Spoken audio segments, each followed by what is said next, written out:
All right, welcome back. We're going to talk more with Yakinda about CIS stuff probably when we get to playtime. But for now, we're going to turn our attention to the recent news.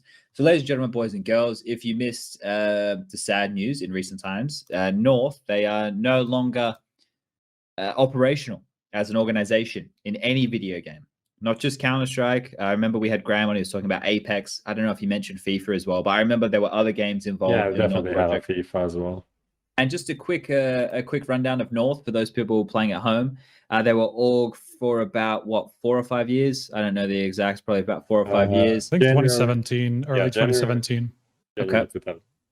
So it was Copenhagen FC, the football club, which was behind North. I guess they were trying to see if they could do something as well with Astralis. Obviously, a lot of attention around them, Danish Counter-Strike, etc. Biggest football club. Kind of makes sense. We've seen a lot of these crossovers.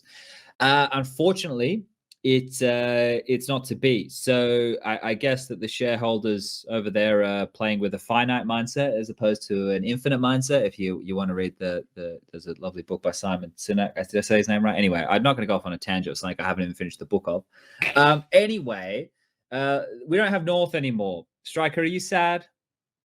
I think it was a long time coming. Okay, so you're not sad. But not really. The writing was on the wall. Pretty much. I think it's unfortunate considering like now with Messi also coming in and the changes that they made to the org.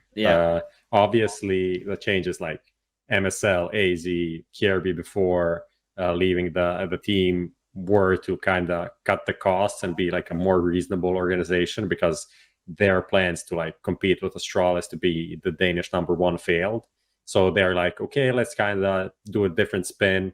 And like halfway through this, not halfway, I feel like they kind of reached almost the final stages of this, like not rebrand, but like changing up the structure of the org. It's just like the plug was pulled. So maybe that the team would never be good, but it's just a lot of wasted effort. So I feel bad for the people that were doing that. It doesn't matter like whoever you are, whatever the team was, all of the history, all of the fails and everything, and everyone making fun of them. It's still like people, most of them that kind of know what they're doing and put their like heart and soul into something, to not see any like anything come back from that. Never to know if that was going to pay out or not, right? And if we're gonna be fair, right, then the players which North had in the early days were the next, like if you had Astralis, well, these are the guys you were picking. Like if we're going to be honest about the names who went through the door at North at the time to try and rival them, they were the best names at the time you could have been picking. Now, could they have planned for the future from the beginning? Yeah, but hindsight's fucking 2020, right? And I think here the move that we heard from Graham and stuff, it made more sense. We know that there's a lot of talent in Denmark. We know that you could potentially farm that and turn something into the future. There was all those opportunities there, but unfortunately, I was talking to Henry about this one. Now, this is where I get my old man. I get my walking cane out, my fucking, bent over and my gray hair and shit, because I'm fucking old, all right? But back when Henry and I were in the CGS, the Championship Gaming Series, for those of you playing at home, 2008, we woke up one day and we literally found out when we woke up that we were no longer employed by the CGS, that it wasn't a company anymore and it wasn't going to run, by either an email or going to the website, and the website was down with a fucking disclaimer across the front saying we'd ceased operations. That was the first we'd heard about it, right? And we were talking about this, and we've seen the tweets come out from Cajun and the way that Messioso was reacting, and we're talking about it as it was going down. And it just reminded us of that. So this, to me, Striker, when I saw it, felt like it was just the shareholders or whoever the fuck the bosses are just decided they're like, yeah, we're fucking done with this. It felt like it came out of nowhere, right? With what Prof was talking about. A little bit, but I'm not. I know we're not surprised, but we heard a whole new angle, right? Like Graham, like the way you saw Messioso's tweets, right? Like he now has to look for a job. The man, right, has moved to Denmark. Obviously, this is on his own volition. He worked for ESL, he worked for Blast, he moved to Denmark. He's had a bloody kid. He was working for North. Like he just had, was the highest position he held in any org. And even it seemed like he was blindsided, right? So do you think this snap decision is something which comes because of COVID, or do you think that, because I know what you're saying, like, oh yeah, they haven't been showing results, they've probably haven't been making much profit, they don't have good shit to show their shareholders. But even still, like, it feels like it's how I deal with a PC problem. Instead of actually trying to troubleshoot it, I'll punch the thing and unplug the power. I definitely see where you're coming from, and especially because of how recent the change of direction was. Because this is like when did North make those latest changes? This is like 2 months ago, isn't it? Not long ago. not even that, maybe. Like 1 month, I think. No? Grooks joined 19th of January. So that's there like you go. Okay, so even 1 month. I wasn't sure if it was just before the break or just after. So just after. And like within 3 weeks after making like pretty drastic changes to the team or like to the direction of the team, you just completely pulled the plug. So that's the weird part for me, that you just still kind of like let those people like believe that there's some sort of a plan and then just like pull the plug all of a sudden.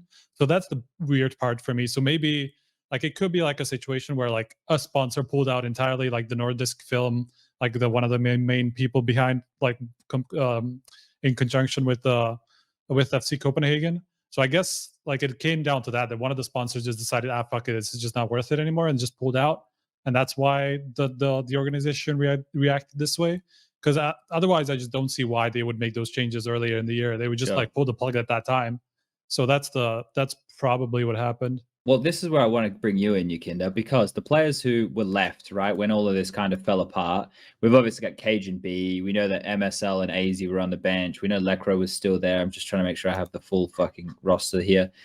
We had Grux or Grux. I don't know how you want to pronounce it. We had them sign. We had Christu in there, who was someone who they were using earlier in the year. Gade as well. And Jumpy is the coach. Now, when you're looking at this, Yukinda, are there obviously each of these players have their own skill sets, but is there anybody that immediately sticks out to you as like, yeah, that guy needs a home like right now? Are any of these names here you think in with a chance to find a team quickly? Well, for me, like Lecro, because in FPL I was playing a lot with him, and I don't know any of those other guys like Christo, Gade, and sometimes I played with Cajun B in FPL as well, but a lot less than with Lecro. Lecro for me is like a good player, like legit a really good player, and his personality is like really suitable for like winning, you know, like the winner's mentality and never raging, never just a really good teammate that I would love to have, you know, in the future. So for me, like Lecro is like obviously a good pickup for any team at the moment. Okay, because later in the show, if we get time and play time, DK actually released like a free agents list the other day. Some of them were free agents, some of them were still like under contract or probably part of a team. But I wouldn't mind adding these new names we have to it when we get later, and we'll actually run through and see if we can make a sick team or decide where any of these players can go. So I don't